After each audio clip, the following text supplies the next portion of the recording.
جی یہ جو ہمارا ایک سلیبس میں ہے کہ حضور صلی اللہ علیہ وسلم کے اخلاق، یعنی ایک یہودی، اس سے آپ صلی اللہ علیہ وسلم نے قرض لیا۔ کس سے قرض لیا؟ ایک یہودی سے۔ اب یہودی قرض کی مدت سے پہلے ہی آ گیا، اور یہ بات ہمارے معاشرے میں آج ہمیں سمجھنے کے لیے ضروری ہے۔ ہمارے معاشرے میں اس بات کو اپلائی کرنا بہت ضروری ہے۔ وہ یہودی جو ایک وقت مقررہ سے پہلے آیا، مثال کے طور پر اگر 10 تاریخ تھی تو وہ 7 کو آ گیا، 5 کو آ گیا، اور اگر اس نے جس انداز سے رسول اللہ صلی اللہ علیہ وسلم سے قرض مانگا وہ یہ تھا، آپ نے اس طرح اپنی چادر کو لٹکایا ہوا ہے اور اس نے ایک سرے کو پکڑا اور کھینچا، اور بدتمیزی سے کھینچ کر کہنے لگا کہ میرا قرض واپس کرو، اور اس چادر کے نشان بھی آپ کی گردن کے اوپر آ گئے۔ حضرت عمر فاروق رضی اللہ تعالیٰ عنہ انہوں نے یہ دیکھا تو آپ سے اجازت چاہی، اے اللہ کے رسول صلی اللہ علیہ وسلم اگر اجازت ہو تو میں اس کی گردن کو کاٹ دوں، میں اس کی گردن اڑا دوں، اس کا سر قلم کر دوں۔ کیوں کہا؟ اس لیے کہ آپ سے محبت، جس سے محبت ہوتی ہے اس کے بارے میں اس طرح کا رویہ انسان برداشت نہیں کر سکتا۔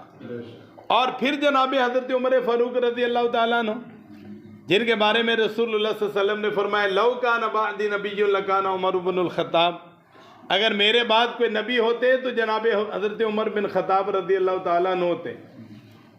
آپ سے محبت کا لیول یہ ہے، اگر ذرا سی بھی آپ کو تکلیف پہنچتی ہے تو فوراً اس تکلیف کو محسوس کرتے ہیں۔ آج رسول اللہ صلی اللہ علیہ وسلم کے بارے میں لوگ ہردہ سرائی کرتے ہیں، گستاخانہ بیان دیتے ہیں، کارٹون بناتے ہیں اور مسلمانوں کے جذبات کو مجروح کرتے ہیں۔ ان کے پیچھے کیا وجہ ہے؟ محبت ہے۔ ہمیں اپنے نبی سے محبت ہے جس کی وجہ سے ہم یہ الفاظ برداشت نہیں کر سکتے۔ ہم اپنے نبی کے بارے میں گستاخانہ رویہ برداشت نہیں کر سکتے۔ ہم اپنے نبی کے بارے میں نازیبا کلمات برداشت نہیں کر سکتے۔ ہم اپنے نبی کے بارے میں بنائے ہوئے کارٹون برداشت نہیں کر سکتے۔ ہمارے ایمان کا تقاضا ہے، ہمارا ایمان ہم سے یہ تقاضا کرتا ہے کہ ہم اس کو برداشت نہ کریں، چونکہ ہماری ان سے کیا ہے؟ محبت ہے۔ دیکھیں ہمارے باپ کو اگر کوئی برا بھلا کہے ہم برداشت کرتے ہیں؟ بولیں بھائی، اگر ماں کو برا بھلا کہے تو، اور جس کے اوپر لاکھوں ماں اور لاکھوں باپوں کو قربان کیا جائے ان کے بارے میں کوئی ہردہ سرائی کرے تو وہ کیسے ہم برداشت کر لیں گے؟ کیا خیال ہے، برداشت کر سکتے ہیں؟ نہیں کر سکتے۔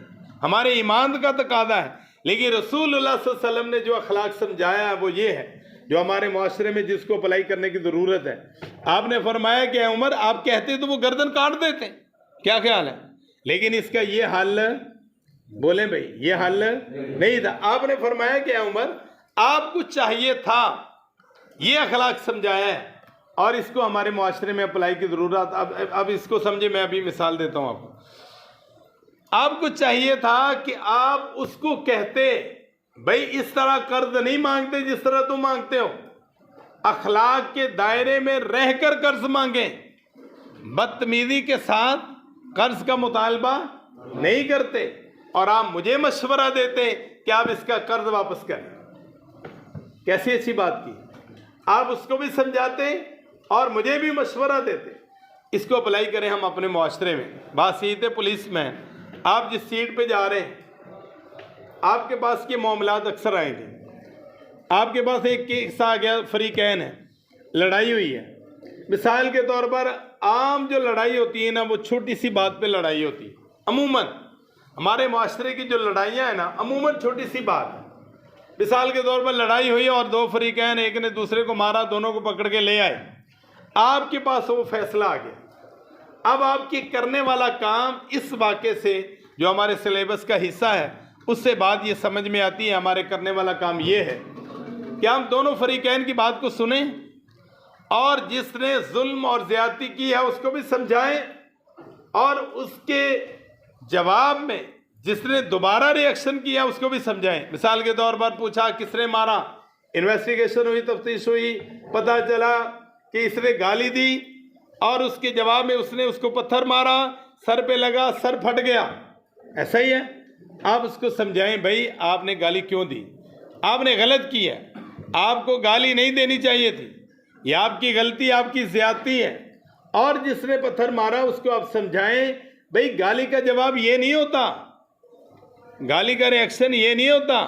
اگر وہ پتھر جو ہے اس کے دماغ پہ لگ جاتا، وہ مر جاتا، 302 کا کیس ہو جاتا اور پوری زندگی تو جیل میں دھکے کھاتا یا پھر پھانسی کے پھندے پہ لٹکتا اور تیرا گھر بھی اجڑتا، تیری اولاد جو ہے وہ یتیم ہو جاتی. تو نے یہ کیا کیا ہے؟ تاکہ اسے احساس ہو کہ میں نے بھی غلط کیا. جب دونوں پارٹیاں اس بات کو محسوس کریں گی کہ ہم نے کیا کیا ہے، غلط کیا ہے، بھائی جان پھر صلح کروانی آسان ہوتی ہے. پھر ان کو جب احساس ہوتا ہے کیوں جی عابد صاحب کہ میں نے غلط کیا ہے، پھر سوری کرنی آسان، پھر معذرت کرنی آسان، پھر صلح کرنی آسان. آپ اس جگہ پر بیٹھ کر ایک تھانے کی حد تک ہم لے لیں، آپ وہاں بیٹھ کر پورے گاؤں کے ماحول کو بہتر بنا سکتے ہیں. اگر اس واقعے پر آپ قیاس کریں جو رسول اللہ صلی اللہ علیہ وسلم نے سمجھایا کہ آپ اس کو بھی کہتے ہیں کہ ایسے قرضہ واپس نہیں مانگتے، اور آپ مجھے بھی کہتے ہیں کہ آپ ان کو قرضہ واپس کریں. یہی ہمارے معاشرے کی لڑائیاں نا لین دین سے. جب ہم دونوں کو یہ سمجھائیں گے، اور جس کرسی پر بھائی جان آپ جا کر بیٹھنے والے ہیں، آپ کے ہاتھ میں جو قلم ہے اس قلم کے اندر پاور ہے. آپ کی گفتار کے اندر اللہ نے ایک وزن رکھا ہے جہاں پر آپ باسیتے ایک منصف اور ایک تفتیشی اور ایک جج سمجھیں، آپ باسیتے جج ان کا فیصلہ کرنے لگیں. آپ کے پاس یہ پاور ہے، آپ ان دونوں کے درمیان صلح کروا سکتے ہیں، آپ ان دونوں کو سمجھا سکتے ہیں. اور سمجھانا ضروری ہے جیسے رسول اللہ صلی اللہ علیہ وسلم نے سمجھایا. تو اس کا فائدہ کیا ہوا؟ اس یہودی نے دیکھا کہ ایسے نبی ہیں جو ایک طرف تو مجھے سمجھا رہے ہیں اور دوسری طرف جو گردن کاٹنے کا عزم کرتے ہیں ان کو بھی کہہ رہے ہیں نہیں ایسے نہیں کرنا، اس کو بھی سمجھاؤ، مجھے بھی مشورہ دو کہ تم ان کا قرض واپس کرو. اتنا اچھا سلوک. اس نے آپ کا سلوک دیکھا، آپ کا اخلاق دیکھا، مسلمان ہو گیا، اور جو پیسہ لینا تھا، قرض لینا تھا، وہ سارے کا سارا صدقہ کر دیا کہ یہ بیت المال میں. یعنی بندہ بھی آ گیا، مال بھی آ گیا. کس کی وجہ سے؟ بولیں بھائی، کس کی وجہ سے؟ اچھے اخلاق کی وجہ سے. اس لیے کہتے ہیں اگر اخلاق اچھا ہو تو انسان دشمن کو بھی دیر کر لیتا ہے، دشمن کو بھی اپنا بنا لیتا ہے. اگر اخلاق اچھا نہ ہو، جو اپنا ہوتا ہے وہ بھی بیگانہ ہو جاتا ہے. جی آگے.